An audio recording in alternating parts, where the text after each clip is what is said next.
I'm going to start working through this beautiful Sugar and Sparkle paper pad for the month of December, and my first task with this pad is going to be the December 2023 Sheetload of Cards.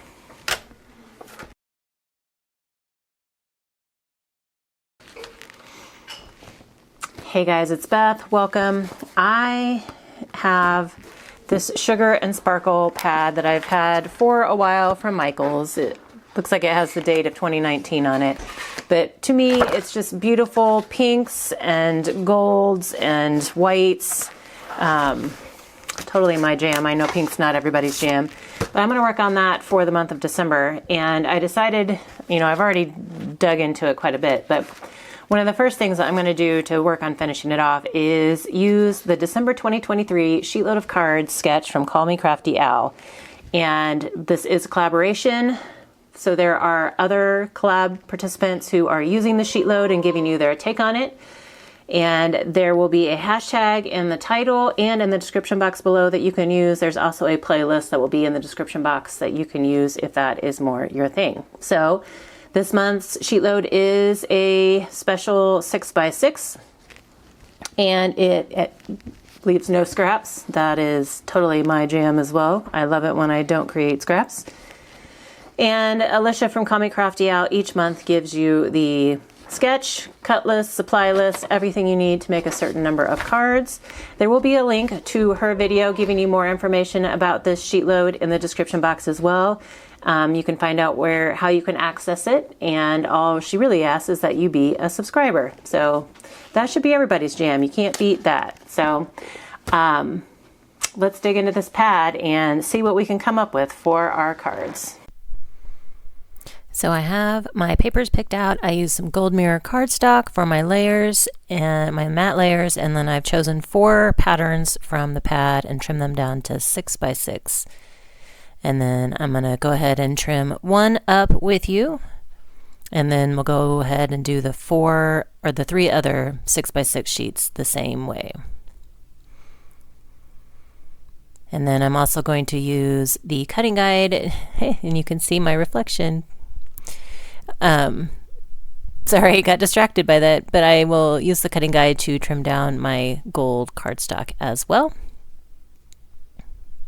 And I apologize, there's always a lot of glare when you're using the reflective metallics.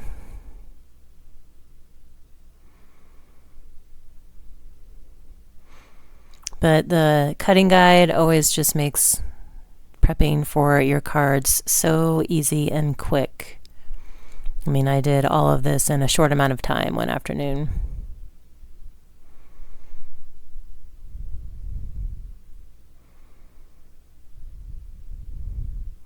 Got my last piece here, and then I will go ahead and do the rest of my papers off screen. I am using the Holiday Seals stamp set from Altenew, along with some Memento black ink and metallic rose gold pigment ink from scrapbook.com. And I just stamped 2 different seals, and one I did in the rose gold metallic, and then the other one I just did in the black, and I'm just doing some really, really basic coloring with some colored pencils. I pulled out 2 shades of kind of a rosy pink, and then a gold and an olive green, which ends up coming off as gold as well. I didn't want to true green for my leaves. I wanted more of the olive green color, but I only had an olive yellow green, so it comes off almost as gold as my gold. So I'm not doing any shading. I'm just adding a few little highlights and then a couple different layers of the pinks just to get kind of the color that I like. And then there were 4 of these that I colored, and I'm pretty sure I did something slightly different on each one of them, so I don't show you all of them. I was just trying to figure out what the best combination of my colors that I wanted as far as the pinks, and so yeah. But I don't color very often with you guys, and I usually don't have time to color, but I just thought that these cards deserved a little something extra special, and didn't want to do just a plain solid ink. And so this is the first time I had to open that metallic, the rose gold.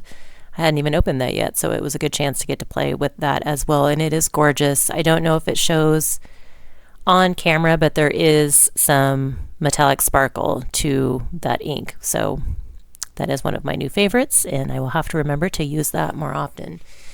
Hopefully when I'm working through this pad, I can use it. So my stamping is done, my embellishments are done, and now I'm just going to go ahead and layer up all of my pieces. I usually do this assembly line, just work through each piece and add it to the matte layer. I've already done my circles there, you can see to the side. And again, this also helps, the cards go really quickly. I kind of like working in the assembly line style sometimes. It's just nice to, I don't have to think so hard. It's just the joy of playing and creating. So you can see my mistake there. Somehow I ended up with some extra wide pieces for that little strip that goes across the bottom part. So moving on to the next set of layers, and again, we'll just work through each layer until I get them all matted up. And now that I have them all matted, I will go ahead and add them to a card. And these are just A2 card bases. And I like to go ahead and, if I'm using the ATG, just add the ATG to all of the pieces at one time so I don't have to keep putting it down and picking it up. And then add my pieces to the card base. And I switched the sketch up just a little bit. Alicia had used the same patterns on both sides. I decided to use 2 different patterns for the background, and then a third pattern for that little strip. And then I'm also using the whole circle because I didn't want to cut off. I wanted to be able to use those seal stamps, and I wanted you to be able to see the whole stamp, and so I matted that element as well, and then and putting that on top of the little strip instead of cutting off the very bottom like her sketch shows. I didn't have a great sentiment, and so since I decided to use these, I wanted to make sure you could see them.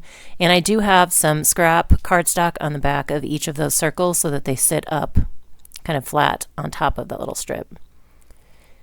I matted the rose gold stamp with some scrap paper from the pad, so I ended up pulling in a 5th pattern, but just because I wanted something consistent with that pink color to go behind that circle. And then the sketch is a no scrap sketch for the pattern paper, but I did have some scraps left of my gold paper, my gold cardstock that I used to mat, and I had some scraps left from where I had die cut out the pink paper that I used as the other circle mat. And so I am going to pull in some of those for whatever the few scraps that I have left from my matting. I'm going to pull in on the inside of the card, and for some reason I really struggled cutting a fishtail banner on this one, and it drove me crazy, so I had to fix it. So just add that just for a little bit of extra something on the inside as well. And I just wanted to show you both of the scraps, the types of scraps that I had and were using. Here is a final look of the 8 final look at the 8 cards that I made, the 4 different designs. I think there was only one of them you didn't see. But I love all the pink. I love the bling, the just elegance of these. I had a lot of fun with these and Alicia's Sheetload. So I hope you will check out her video in the description below to get this month's Sheetload and have a chance to play with it yourself. And again, check out the participants for the collaboration. Thank you guys so very much for your time today, and I hope you all have a very crafty day.